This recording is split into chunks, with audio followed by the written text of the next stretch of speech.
السلام عليكم ورحمة الله. أهلا بيكم يا أحلى وأغلى وأجمل متابعين ومشتركين مطبخ ماجي وجوجو. أهلا بيكم في فيديو جديد. وصفتنا النهاردة وصفة جميلة سهلة مغذية. هنعمل طاجن أرنبيط باللحمة المفرومة. ممكن نعمله باللحمة المفرومة، ممكن من غير لحمة مفرومة، بس هي طريقة سهلة هتعجبكم إن شاء الله. والوقت قبل ما نقول على المقادير وطريقة التحضير، معكم ماجدة عبد الرازق. يلا نبدأ. ده هنا جبت عندي ده نص كيلو لحمة، عصقته بالطريقة المعروفة، بصل ومادة دهنية، وحطيت اللحمة. لما اتعصجت حطت لها بقى البهارات بتاعتها، وبعد كده نزلت عليها بذور عصير طماطم. اوكي، هحط بقى البهارات عندي. هحط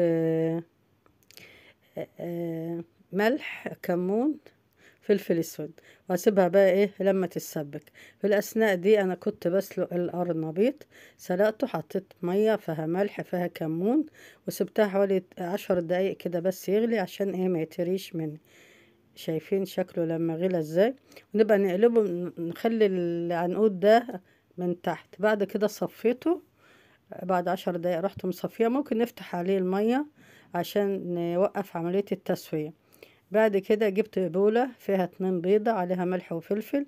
جبت حوالي 6 معالق دقيق، وكوبايتين مية، وبهارات كمون، ملح وفلفل اسود.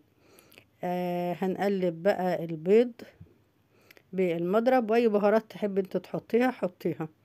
في ناس بيحطوا بقدونس، بس بحس ان هو بيسود كده لما القرنبيط بيتقلي، ما بيبقاش شكله لطيف. هنا بقى جوجو اخدت كانت بتساعدني بتعمل معايا البيض. وخلوا ولادكم يعملوا الاكل معاكم عشان يحبوا الاكل، يحبوا يطلعوا يحبوا المطبخ. بعد ما ضربنا البيض هننزل بكوبايتين المية. اكلة تحفة، جربوها هتعجبكم ان شاء الله. بعد ما قلبنا المية والبيض هننزل بقى بالدقيق. هننزل ايه يعني على دفعات عشان ما يكلكعش مني، لان عاملاه بمضرب اليدوي. اوكي، بنقلب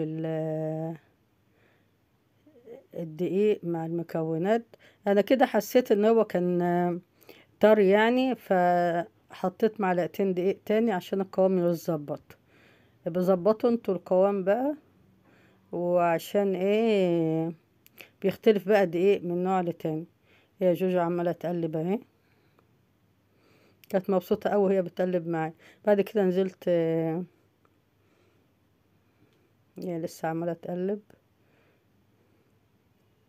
بقول لها هاتي عشان انوري المشاهدين القوام يبقى بالطريقة دي، ولا مكلكع ولا اي حاجة. شايفين القوام ناعم. بعد كده هنزل بقى بالبهارات بتاعتي، واظبط الملح بقى علشان السائل ده او الخليط ده يبقى ايه ملحه حلو، طعمه حلو. اوكي، بعد كده بقى جبت القرنبيط ونضفت العنق اللي فوق ده، عشان بيبقى فيه قشرة كده بشيلها عشان ما تضايقش في الاكل. بصراحة القرنبيط مغذي جدا، وطبعا هو مالي السوق دلوقتي، عشان القرنبيط ده أكلة شتوية، مغذي جدا. وفي معظم أطفال ما بيحبوش ياكلوه، بس انتوا اعملوه بالطريقة دي وإن شاء الله هيحبوه ولادكم. شايفين بنضف العنق من القشرة اللي فيه، بيبقى بالشكل ده. بعد كده جبت بقى الخليط اللي أنا عملته، هنزل فيه بالقرنبيط ونقلبه عشان ايه اغلفها بقى بالسائل ده كله. نغلف القرنبيط بالسائل ده.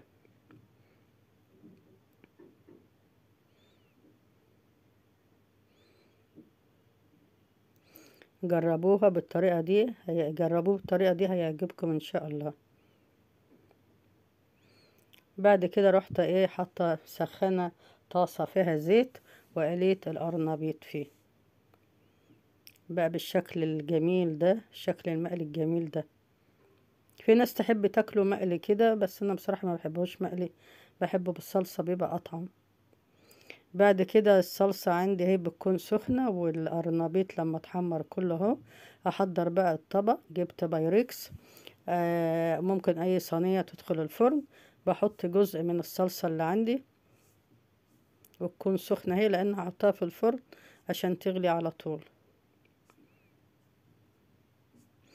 اخد جزء من الصلصة. انا قلت لكم ممكن يتعمل من غير لحمة، بس اللحمة بتديله طعم مميز يعني. بعد كده برص قطع القرنبيط. وفي ناس بتعمله من غير قلي، يعني تحطه في الصلصة على طول، بس القلي بيديله لون حلو، بيديله تست حلو، بيبقى حلو. خلاص حطيت كمية القرنبيط في البايركس. بعد كده هنزل بقى ببقية الصلصة اللي عندي. اوكي.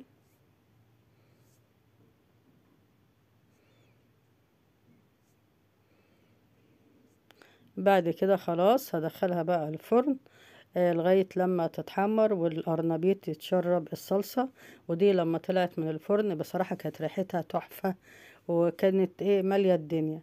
جربوها تعجبكم ان شاء الله. كنت معاكم ماجدة عبد الرازق، مع السلامة.